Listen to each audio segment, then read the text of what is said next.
Hi, welcome to The Way I Do It. My name's Chris, and today we're going to show how to package a fragile, heavy item. This will apply to any fragile item. It can be glassware, anything you want to protect. So come along and see how I package this heavy item. Yeah, so this is what I'm shipping here. It's a Frankenstein concrete monster. He's 24 inches tall, about 10 inches wide. And you can see his thickness would be 6 inches, okay? He's made out of concrete, solid concrete. He weighs 65 pounds. The FedEx fragile item packing recommendation, which is try to get like 3 inches around the outside. So in light of that, I found this mirror box. So this is a mirror for a Ford truck. And it came with the styrofoam in it. So what I'm going to do with old Frank is I'm using the actual bag, and it had this other bag around it. So I'm going to put the bags around him to start with. Okay, so there I've got this foam bag and this other bag pulled up around him. Got this piece of small bubble wrap. I'm going to wrap around that and seal it. So there we've got this small bubble wrap. So the next thing I'm going to do is set him in the box. And this box, because like I say, it's got this foam that's already in there. I had this styrofoam from another. Okay, so I've set him in there. And this box, this Frank is 23.5 inches. And this box, he just fits.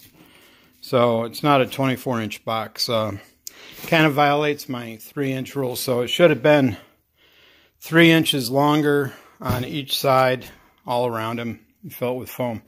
I am going to double box this, and I will double box it and guarantee I'm going to have 2 to 3 inches on a side. So let's fill the rest of this up with bubble, large bubble and styrofoam. So yeah, there you have it. Okay, so underneath he had those foam blocks, and now he's going to be packed in with these large duct bubble wrap, styrofoam, right in the box. Now, a clue, this is a nice box. It's stapled, so it's a little stronger. Not sure what the weight rating is on it. One thing you want to avoid is as you're packing, this was in here, but when you start creasing the styrofoam, it loses strength very quickly. So you don't want to do anything to damage it before it's all assembled. And then once you get it assembled, we're going to tape up all the edges. Okay, now I've taped the edges. And one thing I like to prescribe to is having the edge right where it belongs. So the folded edge is along the lid. The same way here, this folded edge is along the lid. Everything lines up because that provides the best strength. Okay, now I have to find a box, and let's get a ruler and see what we need. Okay, this box, see, it measures 23 by 9 by 14. A box that's 23 by 14 by 9. We want 29 by 20 by 15. 29 by 20 by 15, that's what we're looking for. So I found a large Home Depot box. It measures 27 by 16 by 15. So although it's larger than this, we've got 4, we've got 2, and we've got 6. Okay. It's a moving box. It's got handles. And the size on this box is right there. So it measures 27 by 16 by 15. Yeah, what I'm going to do is just use this. And so we're going to tape it on the bottom. And we're going to tape around the handles on the outside. But we're going to go with it. It's a heavy box. And see how thick it is. It's almost like double wall. So they're a couple bucks at the Home Depot. Lowe's has them too. You can pick them up in nice boxes like this. You can pick them up at a UPS store and also a U-Haul store. So yeah, I'll get this taped up and we'll go from there. Okay, so I got this taped up like that. So this does have, the flap gives it extra strength. So there, I've loaded this with like a triple layer, 2 wide. There's at least a triple layer 2 wide. Yeah, so we're going to take this box now and set it down in there. Okay, so I've got the box set in there, and you can see it's relatively tight here and here. Inside the box, remember, there was a bit of space because he's only 10 inches wide, right? So it's about 16 inches. So we've got our 3 inches here and here. We just need space there, and we get the strength of the double-walled box. Now, with this being that much larger, I don't know if we really want that whole box. So what I may do is cut down the sides. Before I cut it, I want to show you, I pushed the tab in and I pushed it up. Yeah, each one of those ends should be good for the 35 pounds. So the next thing we're going to do is just cut down the side, and we want it, you know, an inch or two above the box, so probably down here.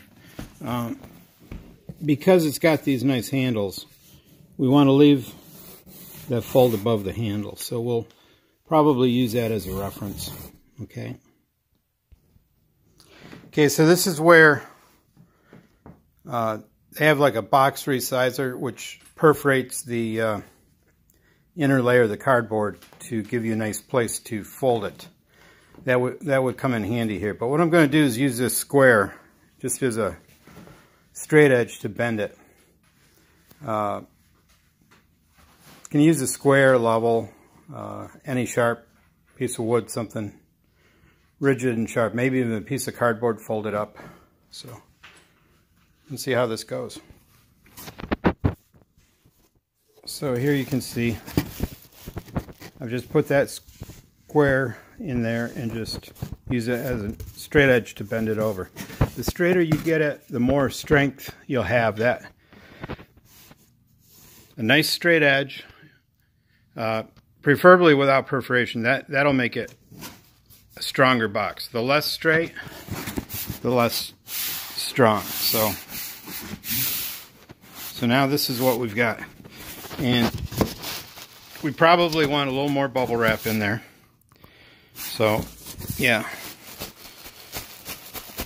probably you're going to want a little more bubble wrap because we want compression on that bubble wrap, and you can feel that would allow the parcel to move around inside. We want it trapped as firmly as we can without bulging. We'll take a cut down through there to make it an even, nice edge. Okay, so there we've got these all cut. They match up pretty good. I've added additional bubble wrap. You see right here, this is what I've got left over.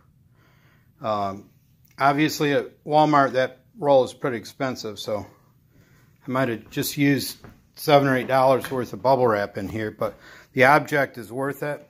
I'm going to see what FedEx allows for insurance. But yeah, this is going to be a $10, $12 packing job plus my time. So let's get it taped up. Hey there, Jasper. You helping Dad? Yeah, you're a good boy. Okay, so now I got this all taped up, double taped. I'm using the good stuff, heavy duty shipping. I'm using just, what is this, 2-inch? You can buy wider rolls that make it quicker, but I like overlapping. In fact, you can almost run down here, and then overlap. So you could do 3 or 4 passes on this. I'll be like some of the eBay YouTubers. Yeah, so you can do multiple passes And unless you're doing a lot of really big things, it doesn't make sense to buy that. So yeah, I got it all taped up. Now, you can see just moving this around, I got a little compression on the corners. So that handle, they're going to really appreciate that. And see the fit. And the style I did is I closed them and overlapped them, and then I just cut right down the center. And I cut them both so that the line would match. You can be squiggly, but if you cut them both at once, the line matches. You just don't want to cut into the end flap because that gives it a lot of strength. Okay, so what I've done is I took my, these are my address label pages. They're peel off. I found just a photo. It's actually a photo of a sticker you can buy. I like the yellow. Red is good too. I like it says thank you. Yellow catches my eye. Green would catch my eye better than red. I'm going to put one sticker on each side of the box. So one will be here, here. There's 6 sides. So okay, that's what it looks like. All 6 sides. So to get a weight for shipping, I have a postal shipping scale, but it only goes to like 25 pounds. So what I do is I take my digital bathroom scale, and ideally, most scales you're going to get a better weight when it's not from 0. So what I do is I weigh myself, and I get about 212. And then I pick up the box, and I'll weigh myself again, which I'll get about 271. So 271 minus 212 is what? 58 pounds, right? Right, 58 plus 2 is 60. Yeah, 59. We'll call it 59. We'll call it an even 60 pounds. We'll add one. It's my understanding that FedEx will confirm the weight at some stage. It may be in an audit and they just scan it and they bill you, but yeah, so I'm going to put in 200, I'm going to put in 60 pounds for the shipping weight. You have it. It's all done. I like to add tape over the section that has the receiver's name, just in case I don't want the label to come off. So yeah, that's it.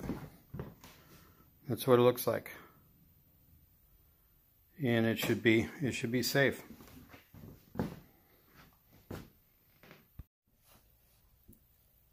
Yeah, so that's how I packaged my concrete little Frankenstein statue. I thought it was really cool. I really enjoyed doing eBay because I learned about so many different things. But you'll see, in this particular case, it's a little unique. It's not just throwing something in a box with some bubble wrap. I wanted to make sure it got to the customer undamaged. He paid me quite a bit of money for it.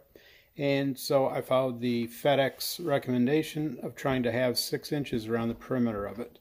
I think it was a great little demo on how to pack it. It's hard to find recommendations on packing.